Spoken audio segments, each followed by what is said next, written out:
17h06 pluie, inondations, avalanches, vagues submersives. En cette fin d'après-midi, Météo France a placé 22 départements en alerte orange niveau 3 sur une échelle de 4.16h15. Un sapeur-pompier volontaire a disparu lors d'une intervention sur le Breda, un ruisseau qui sépare l'Isère de la Savoie. L'homme tentait de secourir les occupants d'une voiture, en difficulté. Le ruisseau a en effet débordé après des fortes pluies liées à la tempête.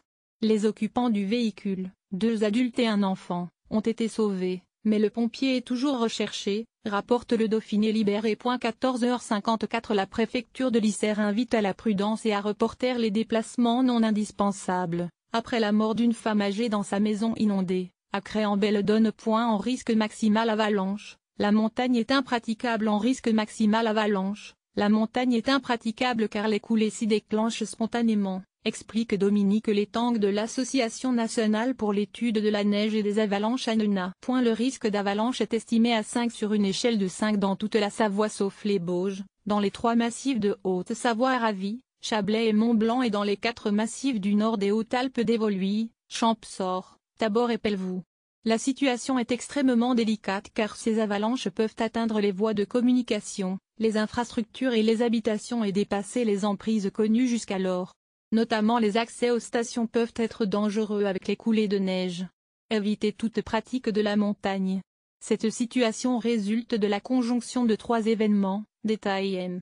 Létang. Des chutes de neige abondantes et soudaines ces 2 derniers jours, des vents très violents dus à la tempête Eleanor qui accumule la neige en haute altitude et enfin un redout qui a amené des pluies très importantes jusqu'à 2300 mètres qui se sont infiltrées dans le manteau neigeux et l'ont énormément alourdi. D'après Cécile Colléou, responsable de la prévision du risque avalanche à Météo France, ce cocktail de facteurs est peu fréquent, car arrive une fois tous les 3 ou 4 hivers. Dans ces conditions, les conseils sont simples: éviter toute pratique de la montagne. En juin, Dominique Létang. 13h51. Les pompiers sont parvenus à maîtriser les 3 feux significatifs en Corse, a affirmé le préfet de la Haute-Corse Gérard Gavoury sur BFM TV. 12h50. Une nonagénaire est décédée dans sa maison, inondée par les pluies torrentielles, à Crête-en-Belledonne Isère, selon le Dauphiné Libéré. Le bilan humain de la tempête Eleanor s'alourdit donc à 2 morts.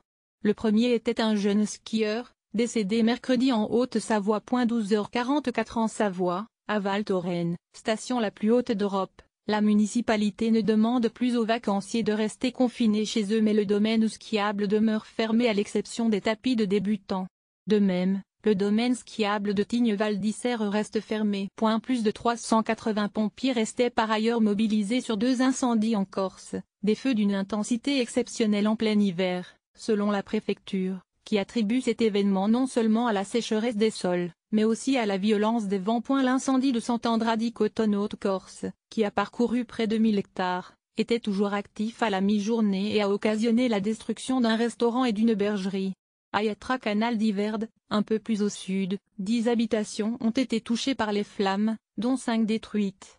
300 chèvres ont aussi été tuées dans cet incendie, a ajouté la préfecture. 10h42. 21 départements sont toujours en alerte orange, dont 10 pour inondation, selon un nouveau bulletin de Météo France. 10h25. Un peu plus de 29 000 foyers étaient encore privés d'électricité jeudi matin en France, dont 11 070 en Corse, à la suite du passage de la tempête Eleanor, selon EDF, qui fournit l'île de Beauté, et en est 10. Parmi eux, 8 000 foyers sont encore privés de courant en Alsace et en Franche-Comté, 3 000 en Lorraine, 2 000 en Bourgogne, 2 000 en Normandie, 2 000 en Champagne-Ardenne et 1 000 en Picardie. 9h24. 18 000 foyers restent sans électricité et 1 300 techniciens sont mobilisés, a annoncé en Edi. 8h03. Près de 500 hectares ont été ravagés par les flammes dans la nuit de mercredi à jeudi sur les communes de Sant'Andra-di-Cotone, Santa Maria Poggio, Val di Campoloro, Yatra et Taglio Isolatio, rapportent nos confrères de Corse Matin. 7h40. Près de 20 000 vacanciers sont restés confinés dans la station du Val-Thorens Savoie dans la nuit de mercredi à jeudi,